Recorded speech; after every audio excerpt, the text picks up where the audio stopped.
অনুভবে স্বাগতম। আসসালামু আলাইকুম। সবাই কেমন আছেন?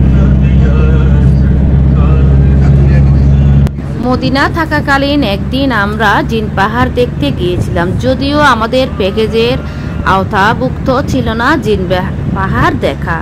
আমরা মোয়াল্লেম ভাইয়ের সহযোগিতায় বেশ কয়েকজন মিলে জিন পাহাড় দেখতে চলে যাই।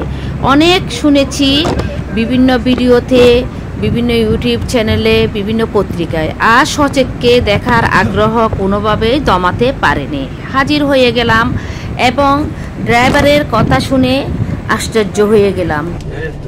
आगे जाना चाहिए इसको, क्यों आगे ढाल है, ये पीछे ऊपर की तरफ जाएगी खुद तो बिल्कुल भी। अल्लाह अकबर, ऊपर छोड़ेगा মানে উনি ডাইরেক্ট এখানে কোনো কানেকশন নেই ওনার গাড়ি পিছনে চলতেছে অলরেডি, এখন উপরের দিকে নিচে যাচ্ছে না উপরে যাচ্ছে যে ভিডিও না আগে দেখেন, ভিডিওতে আগে দেখেন, নিচে দেখেন, আপনারা দেখেন গাড়ির সাথে ড্রাইভারের কোনো সম্পর্ক নেই এবং এদিকে নিচে, কিন্তু এখন উপর উঠতেছে গাড়ি ডাইরেক্ট, কোনো কিছু ছাড়া উপর উঠতেছে। সৌদি আরবের বহুল আলোচিত জিন পাহাড়, এই পাহাড় নিয়ে কৌতূহল আর গল্পের যেহেতু শেষ নাই, তাই আমরাও গেলাম পাহাড় দেখতে। সারা বিশ্বে এই পাহাড় মূলত একটি রহস্যের পাহাড় বলেই খ্যাত। পাহাড়টির আসল নাম ওয়াদি আল জিন।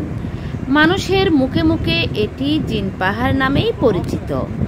এই পাহাড়ের আশ্চর্যজনক এবং বিস্ময়কর ব্যাপার হলো সবকিছু ডালের বিপরীত দিকে অর্থাৎ উপরের দিকে গড়ায়।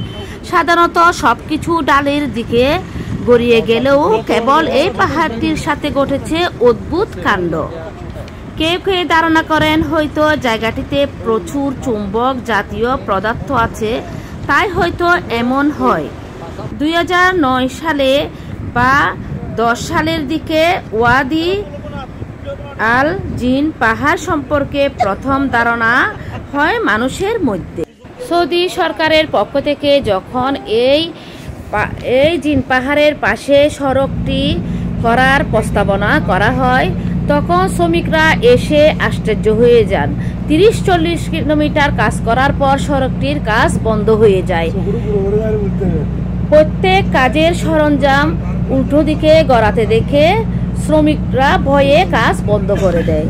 প্রতি বছর হজ কিংবা উমরা হজ করতে আসা মানুষ এখানে ঐতিহাসিক পাহাড়টি দেখতে ভিড় জমান। পাহাড়ের পাশে যে পাহাড়টি আমরা এখন দেখছি, পাহাড়টির দিকে নাকি ভালো করে তাকালে সব মানুষের অবয়ব বেশি ওঠে। নিজেকে ধন্য মনে করলাম। শুকরিয়া আল্লাহ তাআলার দরবারে আমাকে ঐতিহাসিক অনেকগুলো স্থান দেখানোর সাক্ষী করার জন্য। মদিনায় এসে আরও অনেক কিছু দেখেছিলাম। আল্লাহ হাফেজ।